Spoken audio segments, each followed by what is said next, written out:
I told you this morning that I was going to challenge your dimension of awareness.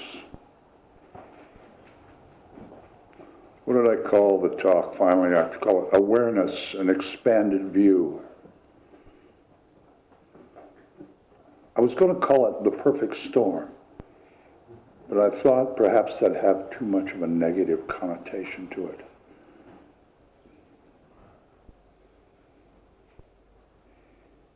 I'm going to start by perhaps shocking you, but I'll try to explain my reason for saying this. Could it be that right now the universe is speaking with such loudness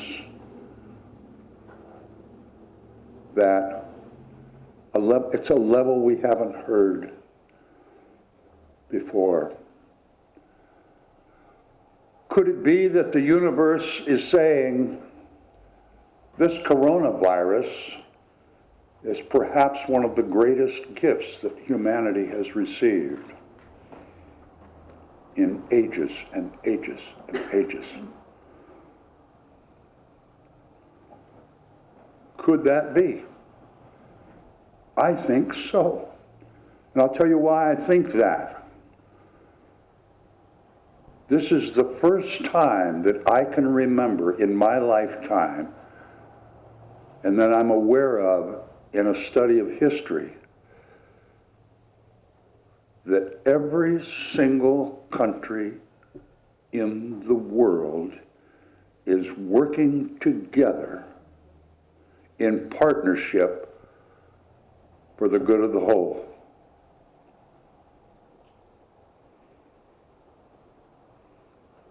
This isn't going to last long, folks. But can anybody here think of a time when every single country on the face of this earth has worked together for the good of the whole? We've had some things before. Polio, worked on it for 25, 30 years till they found a vaccine for it. Plague, went on for hundreds of years. War,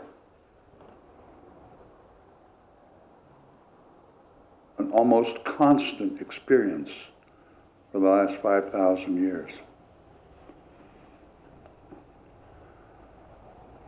First time coming together in partnership for the common good, for the good of the whole.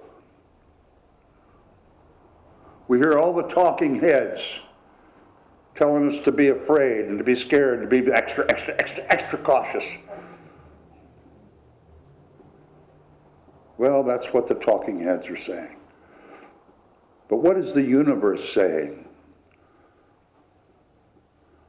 We've had some times in our history when we've come close.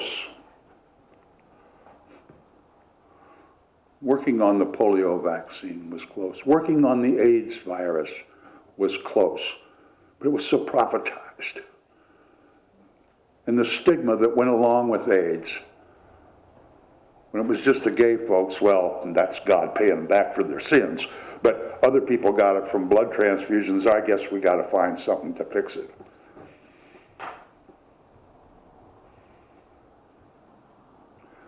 There was a time, right after the Second World War, that nations came together for a very brief little time in a spirit of reconstruction. But they couldn't lose that concept of power and control and profit. Some of you have heard me say over the last few years that for the last 5 years, it's been a passion of mine, a desire of mine to get with Derek Jensen and Naomi Klein and a few others and come up with global Constitution and Bill of Rights. I was talking about that desire. A friend of mine is an entertainer, and we were all together around Christmas time, and I was talking with her husband, and he said, well, did you ever read the Bill of Rights, the Universal Declaration of Human Rights that the United Nations adopted back in the late 40s? I said, well, I heard of it. Eleanor Roosevelt kind of championed that, but I never actually read it. So I went home and I read it. There it is. If you print it out, it's 8 pages long. I printed out a few copies for people that don't have that capacity. This Bill of Rights, Declaration of Human Rights, was adopted by the United Nations on December 10th, 1948. I've read this document 25 times, and I've read a lot of stuff in my life, and I have never read such an inclusive document in my life. I encourage every one of you to read it.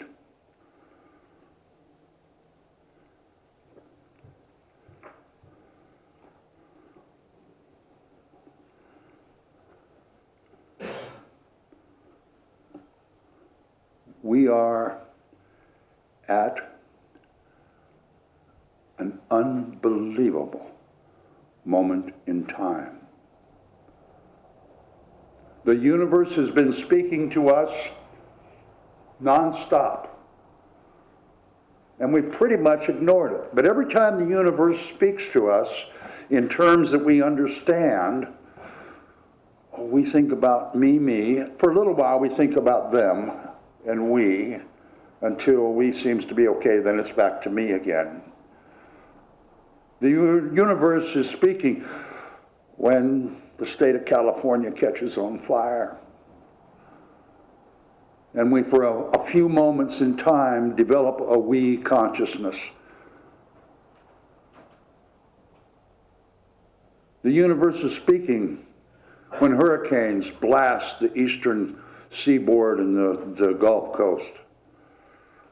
And for a little while, we have a we consciousness. But then, you know, I've got a life too, and I have to take care of me.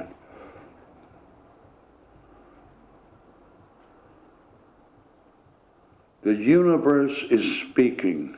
Are we listening? Yes, people are going to get sick. And yes, last week, 3,000 people died on American highways. Are we scared? Are we buying extra toilet paper?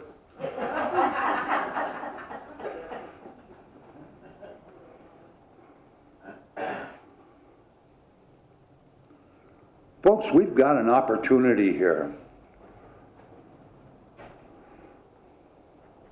I wasn't going to bring this up, but I am. I listened to a news conference, I guess that's what you call it, a news release, a thing. Yesterday morning, it was hosted by our vice president. He talked, and all these department heads and secretaries of this and that and the other thing, and the Surgeon General, and everybody spoke. And as a nation, we're taking some pretty cool steps, actually. But something was a little different about this particular press conference. At the end of it, our vice president announced that actually, I think for the first time in history, our government is going to, starting Monday, use tax dollars to, what's the word I want to use? Implement, subsidize working people's wages. Now we had the New Deal FDR brought out, and after that we had welfare welfare and Medicare all start. These were subsidies for people that were primarily unemployed or without. Now you know this subsidy for working folks isn't going to last very long. It's our job to make it last.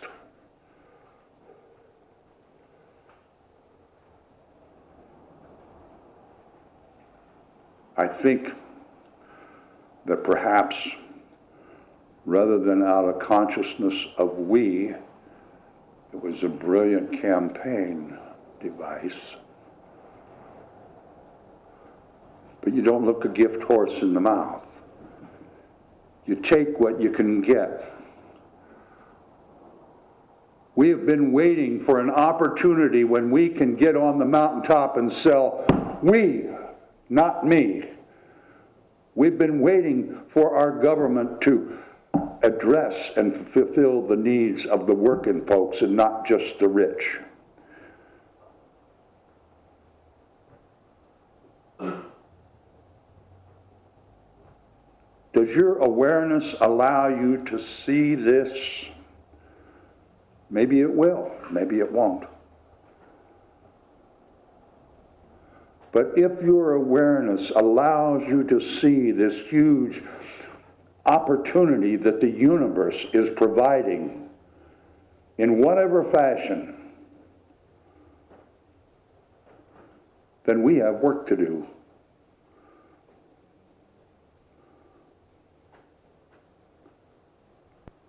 I think, my opinion alone, I don't care if you agree or not, that's your privilege. My opinion is that if we have the awareness, if we hear the universe speaking, if we can see this as the most wonderful opportunity that we have had in history, I think, to build a we consciousness throughout the world. This is it. But we have to work just as hard at developing and making and creating and maintaining a we consciousness as the profiteers and the politicians work at creating a me consciousness. That's required, or it's not going to happen. And we've got a really short window of opportunity, folks. Because this virus thing, it's going to pass. They always do. For thousands of years, they've passed. We'll get through this. Toilet paper may help. But folks,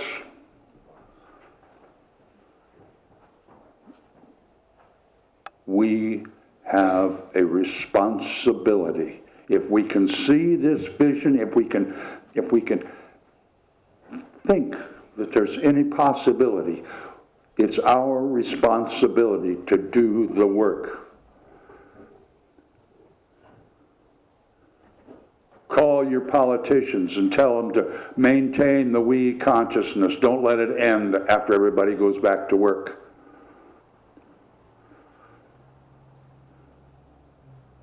Get on the internet. Call your politicians. Tell your friends. Let's work together throughout the globe, throughout the world, to create a global society that works together in partnership and harmony.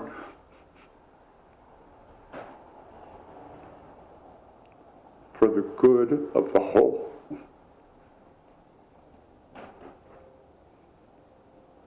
Because if we don't do the work, folks, the warmongers and the fearmongers and the profit-mongers, they'll be right back at work Monday. I guarantee you. They like it the way it is. And 98% of the people on this earth pay for it dearly. We have the power within us. The universe has given us that power. Spirit gives us that power to spread the we consciousness. In virtually every conversation we have, how we choose to spend our money, where we choose to spend our time,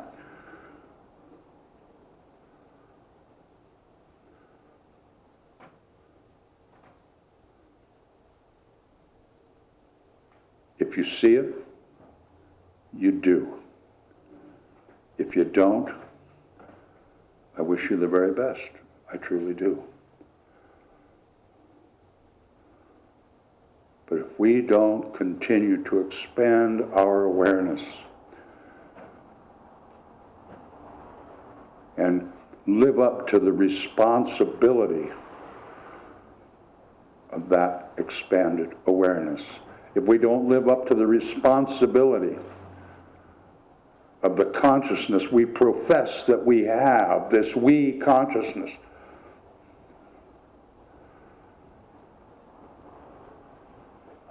I think perhaps the fate of humanity is at stake. I don't think perhaps, I know for sure.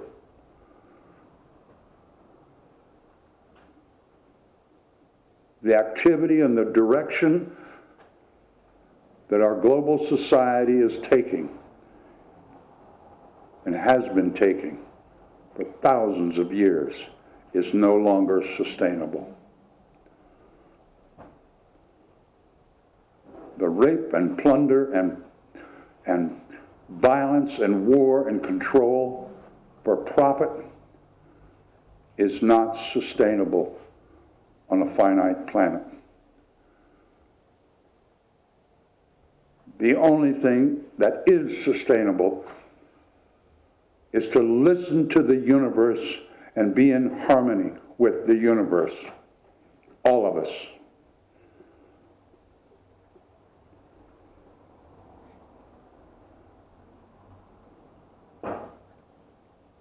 Thank you for listening. I hope I challenged each one of you. I don't care if you agree or not. That's your business.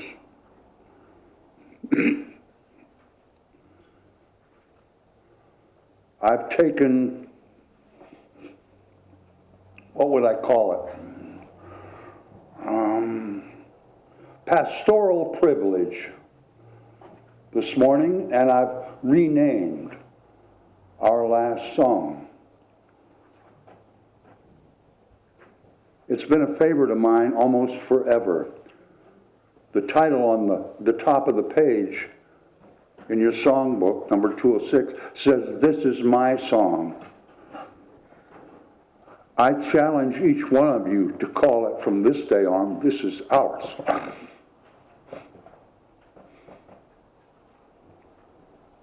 Because we can thrive and survive as a global society if we maintain, develop, create a consciousness of we for the good of the whole.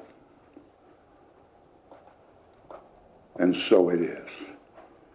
Wayne, please.